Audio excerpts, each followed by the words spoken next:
Auto focus points എങ്ങനെയാണ് പ്രവർത്തിക്കുന്നത് നോക്കാം.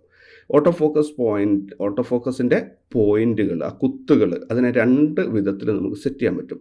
ഒന്നുകിൽ ഒരേ ഒരു കുത്ത്, അത് നിങ്ങളുടെ സ്ക്രീനിൽ ഏതൊരു സ്ഥലത്തും നിങ്ങൾക്ക് നിങ്ങളുടെ ജോയ്സ്റ്റിക്ക് അല്ലെങ്കിൽ ആരോ കീ ഉപയോഗിച്ചിട്ട് മാറ്റി സ്ക്രോൾ ചെയ്ത് എവിടെയും കൊണ്ടുപോയിട്ട് വയ്ക്കാം. ഓക്കെ.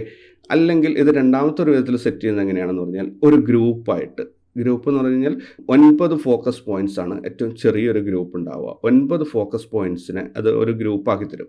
നമുക്ക് നമ്മൾ ആരോ കീ അല്ലെങ്കിൽ ജോയ്സ്റ്റിക്ക് ഉപയോഗിച്ചിട്ട് ആ ഗ്രൂപ്പിനെ സ്ക്രീനിൻ്റെ ഏത് ഭാഗത്തേക്കും ഇവിടെയൊക്കെ ഫോക്കസ് പോയിൻ്റ് ആ ഭാഗത്തോട്ടൊക്കെ നമുക്ക് നീക്കി കൊണ്ടുപോകാം. അപ്പോൾ ഇത് രണ്ടും തമ്മിലുള്ള വ്യത്യാസം എന്താണെന്ന് പറഞ്ഞു കഴിഞ്ഞാൽ ഈ 9 ഫോക്കസ് പോയിൻറ്റ്സിൻ്റെ ഒരു ഗ്രൂപ്പിനെ നിങ്ങൾ എടുക്കുകയാണെങ്കിൽ ആ 9 ഫോക്കസ് പോയിൻറ്റ്സിൻ്റെ ഏരിയയിലുള്ള ഏതൊരു ഒബ്ജക്റ്റിനെയും അത് അപ്പോൾ ഷാർപ്പാക്കി തരും. എന്ന് വെച്ച് ദൂരെയും അടുത്തും ഉള്ള 2 വസ്തുക്കളെ രണ്ടിനെയും ഷാർപ്പാക്കില്ല.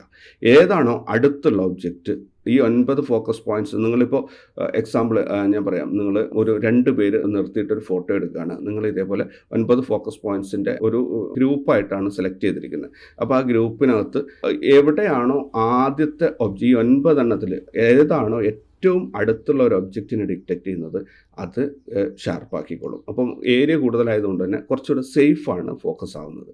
പക്ഷേ ഇതിലെന്താ പ്രശ്നം എന്ന് പറഞ്ഞാൽ നിങ്ങൾക്ക് ഫൈൻ ട്യൂൺ ചെയ്യാൻ വളരെയധികം ബുദ്ധിമുട്ടാണ്. അതായത് ഒരാൾ മുന്നിലും ഒരാൾ പുറകിലുണ്ട്, നിങ്ങളുടെ സുഹൃത്ത് പുറകിലാണ്, അതിൻ്റെ മുന്നിൽ വേറൊരാൾ നിൽക്കുന്നുണ്ട്. അപ്പോൾ നിങ്ങൾക്ക് അയാളെ ഒഴിവാക്കണം.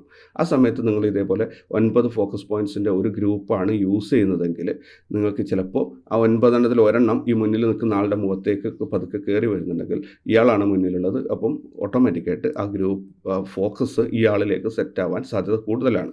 അതുപോലെ ഈ ഗ്രൂപ്പ് ഫോക്കസിങ്ങിൽ തന്നെ നിങ്ങൾക്ക് ഈ 9 എന്നുള്ളത് മാറ്റിയിട്ട് 36 അല്ലെങ്കിൽ അങ്ങനെ ഒരു വലിയൊരു ഗ്രൂപ്പുകളായിട്ടും നിങ്ങൾക്ക് ഇതിനെ മാറ്റാൻ പറ്റും. ഇതിനെ നമ്മൾ പറയുന്നത് സോൺ ഫോക്കസിംഗ് എന്നാണ് കേട്ടോ. ടെക്നിക്കലി അതിൻ്റെ പേര് zone focusing, single point focus, zone focusing. ഇങ്ങനെ 2 വിധത്തിലാണ് നമുക്ക് ഫോക്കസ് പോയിന്റുകളെ തരംതിരിക്കാൻ പറ്റുക. എന്തിനാണ് ഈ ഗ്രൂപ്പ് ഫോക്കസ് ഉപയോഗിക്കുന്നത് പറഞ്ഞാൽ പല സന്ദർഭങ്ങളിലും നമുക്ക് ഇത് വളരെയധികം സഹായിക്കുന്ന ഒരു സംഭവമാണ്. അതേപോലെ 99% സമയങ്ങളിലും ഏതൊരു പ്രൊഫഷണൽ ഫോട്ടോഗ്രാഫർ ആയാലും അല്ലെങ്കിൽ അമേച്ചേഴ്സ് ആരായാലും കുറച്ച് എക്സ്പീരിയൻസ്ഡ് ആയിട്ടുള്ള ഫോട്ടോഗ്രാഫർ 99% സമയത്തും സിംഗിൾ പോയിന്റ് ഫോക്കസ് ആയിരിക്കും ഉപയോഗിക്കുക. അപ്പോൾ നിങ്ങളുടെ ക്യാമറയിൽ ഫസ്റ്റിൽ നിങ്ങൾ സെറ്റ് ചെയ്യേണ്ടത് സിംഗിൾ പോയിന്റ് ഫോക്കസ് തന്നെയാണ്. ഓക്കെ. ഇനി ഓട്ടോ ഫോക്കസ് പോയിന്റ്സിന് വേറൊരു ഓപ്ഷനും കൂടെ നമുക്ക് കിട്ടാനുണ്ട്. അതായത് ഓട്ടോ ഫോക്കസ് പോയിന്റ്സിനെ നമ്മൾ ഓട്ടോമാറ്റിക്കായിട്ട് സെറ്റ് ചെയ്യും. ഇപ്പോൾ ഞാൻ പറഞ്ഞത് 2 ഗ്രൂപ്പ്, അതായത് സിംഗിൾ പോയിന്റും ഗ്രൂപ്പും പറഞ്ഞില്ലേ, അല്ലെങ്കിൽ സോൺ ഫോക്കസിങ്ങും പറഞ്ഞു. ഈ സോൺ ഫോക്കസിങ്ങും സിംഗിൾ പോയിന്റ് ഫോക്കസ് ഒക്കെ ആയിക്കഴിഞ്ഞാലും നമ്മൾ വർക്ക് ചെയ്യുന്ന മെത്തേഡ് ഓട്ടോ ഫോക്കസ് തന്നെയാണ്. ക്യാമറ തന്നെ ഫോക്കസ് സെറ്റ് ചെയ്തോളാം. പക്ഷേ ഈ ഫോക്കസ് പോയിന്റ്സ് നമ്മൾ സെലക്ട് ചെയ്ത് കൊടുക്കണം അല്ലേ. അതായത് ഏത് സ്ക്രീനിൻ്റെ വലതുവശത്താണ് എൻ്റെ ഒബ്ജക്റ്റ് ഉള്ളത്, അതാണ് ഷാർപ്പാക്കേണ്ടത് എന്ന് നമ്മൾ ക്യാമറയോട് ആരോ കീ ഉപയോഗിച്ച് അതിനെ പതുക്കെ നീക്കിക്കൊണ്ടൊന്ന് സെറ്റ് ചെയ്യണം. അത് നമ്മൾ മാനുവലി സെറ്റ് ചെയ്യണം, നമ്മൾ തന്നെ സെറ്റ് ചെയ്യണം. എന്നാൽ രണ്ടാമത്തെ ഓപ്ഷനിൽ ഓട്ടോ ഫോക്കസ് ഓട്ടോമാറ്റിക് എന്ന് പറഞ്ഞിട്ടുള്ള ഓപ്ഷനിൽ നമ്മൾ ഈ കംപ്ലീറ്റ് ഫോക്കസ് ചെയ്യേണ്ടതിൻ്റെയും സ്വാതന്ത്ര്യം ക്യാമറക്ക് വിട്ടുകൊടുക്കുകയാണ്. അതായത് അവിടെ ഓട്ടോ ഫോക്കസ് ഫുൾ ഓട്ടോമാറ്റിക്കായിട്ടാണ് വർക്ക് ചെയ്യുക. അതായത് നമുക്ക് ഫോക്കസ് പോയിന്റ് ചൂസ് ചെയ്യാൻ പറ്റില്ല. ക്യാമറ അതിൻ്റെ അടുത്ത് ഏതാണോ ഒബ്ജക്റ്റ് വരുന്നത് അതിലേക്ക് ഓട്ടോമാറ്റിക്കായി കയറി ലോക്കാവും. ഇത് പലപ്പോഴും ഉണ്ടാക്കുന്നത് കുറേ സമയങ്ങളിലൊക്കെ നല്ലതാണിത്, കാരണം വലിയ ടെൻഷൻ ഇല്ലാതെ ഫോക്കസ് ആവും. പക്ഷേ ഞാൻ നേരത്തെ പറഞ്ഞ പോലെ ട്രിക്കി ആയിട്ടുള്ള സന്ദർഭം അല്ലെങ്കിൽ ക്രിയേറ്റീവ് ആയിട്ടുള്ള സന്ദർഭങ്ങളിൽ നിങ്ങൾക്ക് ഈ ഓട്ടോ ഫോക്കസ് ഓട്ടോമാറ്റിക് എന്നുള്ളൊരു ഓപ്ഷൻ വലിയൊരു ബാധ്യതയായി മാറും. കാരണം ഓട്ടോ ഫോക്കസ് ഓട്ടോമാറ്റിക് ക്യാമറയുടെ ഒരു എഞ്ചിനീയറിംഗ് പ്രകാരം അത് അടുത്തുള്ളത് അല്ലെങ്കിൽ നല്ലപോലെ ബ്രൈറ്റ് ആയത് അല്ലെങ്കിൽ കോൺട്രാസ്റ്റ് കൂടുതലുള്ളെങ്കിൽ അല്ലെങ്കിൽ അതുപോലെ നല്ല കളേഴ്സ് ഇതൊക്കെ കണ്ടു കഴിഞ്ഞാൽ അങ്ങോട്ട് കയറി ലോക്കാവും. സത്യത്തിൽ നിങ്ങൾക്ക് ഫോക്കസ് ചെയ്യേണ്ടത് വേറെ ഏതെങ്കിലും ഒരു ഭാഗത്തുള്ള ഒരു ഒബ്ജക്റ്റ് ആയിരിക്കും. അപ്പോൾ ഈ ഓട്ടോ ഫോക്കസ് ഓട്ടോമാറ്റിക് എന്നുള്ള ഈ ഒരു കാറ്റഗറിക്ക് അധികം സമയം ഉപയോഗിക്കാൻ പറ്റില്ല. പക്ഷേ ഉപയോഗിക്കുന്നതിൽ തെറ്റില്ല.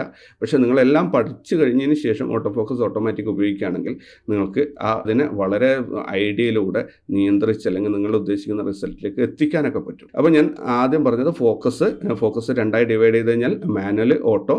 അതിൽ നമ്മൾ മാനുവൽ മാറ്റി നിർത്തി ഓട്ടോയിലേക്ക് വന്നു. ഓട്ടോനെ നമ്മൾ വീണ്ടും 2ആയിട്ട് ഡിവൈഡ് ചെയ്തു. അതിൽ ഫോക്കസ് പോയിന്റ്സ് സെലക്ഷൻ മാനുവലി ഉള്ളതും ഓട്ടോ ഫോക്കസ് സെലക്ഷൻ ഓട്ടോമാറ്റിക് ആയിട്ടുള്ളതും. ഈ ഓട്ടോമാറ്റിക് മോഡ് എന്ന് ക്യാമറ തന്നെ എല്ലാം ചെയ്യും. ഓക്കെ. അപ്പോൾ auto focus points manually select ചെയ്യുന്നതിൽ വീണ്ടും നമ്മൾ 2ആയിട്ട് ഡിവൈഡ് ചെയ്യുന്നുണ്ട്. അതിനെ നമ്മൾ സിംഗിൾ പോയിന്റ് ഫോക്കസ് എന്നും ഗ്രൂപ്പ് ഫോക്കസിങ് അല്ലെങ്കിൽ സോൺ ഫോക്കസിങ് എന്നും പറയുന്നു. ഓക്കെ. ഈ ഗ്രൂപ്പ് ഫോക്കസിൽ ചെറിയ ഗ്രൂപ്പ് കിട്ടും, അതിനേക്കാളും കുറച്ചുകൂടെ, അതായത് 9 ഫോക്കസ് പോയിൻറ്റ്സിൻ്റെ ഒരു ഗ്രൂപ്പ്, അല്ലെങ്കിൽ 16, അങ്ങനെ 36, ഇങ്ങനെ ഓരോരോ സൈസിലുള്ള ഫോക്കസ് പോയിൻറ്റുകളെ ഒരു ഗ്രൂപ്പാക്കിയിട്ട് ക്യാമറ നമുക്ക് പല ഓപ്ഷൻസ് തരും. നിങ്ങൾക്ക് ഏതാണ് വേണ്ടത് അത് യൂസ് ചെയ്യാം. കുറേയൊക്കെ ഫോട്ടോഗ്രാഫി എളുപ്പമാക്കും ഈ ഗ്രൂപ്പ്, പക്ഷേ പല സമയത്ത് ചിലപ്പോൾ പണി തരുകയും ചെയ്യും. അപ്പം ഏറ്റവും സേഫായിട്ടും ഏറ്റവും ക്രിയേറ്റീവായിട്ടും ആക്യുറേറ്റ് ആയിട്ടും യൂസ് ചെയ്യാൻ പറ്റുന്നത് സിംഗിൾ പോയിൻ്റ് ഫോക്കസാണ്. അപ്പോൾ എല്ലാവരും അത് ഒന്ന് നോട്ട് ചെയ്ത് വെച്ചേക്കുക. ഇപ്പോൾ ഞാൻ ഈ പറഞ്ഞ അതേ ഓർഡറിൽ, അതായത് ഫോക്കസ് 2 വിധത്തിൽ, അതിൽ ആദ്യത്തേത് മാനുവൽ ഫോക്കസ്, രണ്ടാമത്തേത് ഓട്ടോ ഫോക്കസ്. അപ്പോൾ നമ്മൾ മാനുവൽ ഫോക്കസിനെ അങ്ങോട്ട് മാറ്റി നിർത്തി. ഇനി ആ ഓട്ടോ ഫോക്കസിനെ തന്നെ നമ്മൾ വീണ്ടും 2ആയിട്ട് ഡിവൈഡ് ചെയ്യുന്നു. Auto focus, automatic. ഓട്ടോ ഫോക്കസിൽ നമ്മൾ മാനുവൽ സെലക്ഷൻ. അപ്പോൾ ഓട്ടോ ഫോക്കസ്, ഓട്ടോമാറ്റിക്, നമ്മൾ ഓട്ടോമാറ്റിക് ഫംഗ്ഷനെ അങ്ങോട്ട് ഒഴിവാക്കി, അത് നമുക്ക് കൺട്രോൾ കിട്ടില്ല. ഇനി ഓട്ടോ ഫോക്കസിൽ തന്നെ മാനുവൽ സെലക്ഷനിൽ നമുക്ക് സിംഗിൾ പോയിൻ്റ് ഫോക്കസ് കിട്ടും, അതേപോലെ ഗ്രൂപ്പ് ഫോക്കസിങ് കിട്ടും. ഗ്രൂപ്പ് ഫോക്കസിനെ നമ്മൾ തൽക്കാലത്തേക്ക് മാറ്റി നിർത്തിയിട്ട് നമുക്ക് പഠിക്കാൻ വേണ്ടിയിട്ട്, ഗ്രൂപ്പ് ഫോക്കസ് മാറ്റി നിർത്തണം എന്ന് പറഞ്ഞാൽ ഇപ്പോൾ തൽക്കാലത്തേക്കാണ്, നിങ്ങൾ സ്ഥിരമായിട്ട് ജീവിതത്തിൽ അത് ചെയ്യണമെന്ന് ഞാൻ പറയില്ല. അപ്പോൾ ഇനി നമ്മൾ ഉപയോഗിക്കാൻ പോകുന്നത് സിംഗിൾ പോയിൻ്റ് ഫോക്കസാണ്. അപ്പോൾ ഫോക്കസിൻ്റെ ആ ഒരു സംവിധാനം ഏകദേശം നിങ്ങൾക്ക് എങ്ങനെയാണ് ഫോക്കസ് അച്ചീവ് ചെയ്യേണ്ടത് എന്നുള്ളത്, ആ ഒരു തിയറി സൈഡിൽ ഇത്രയാണുള്ളത്.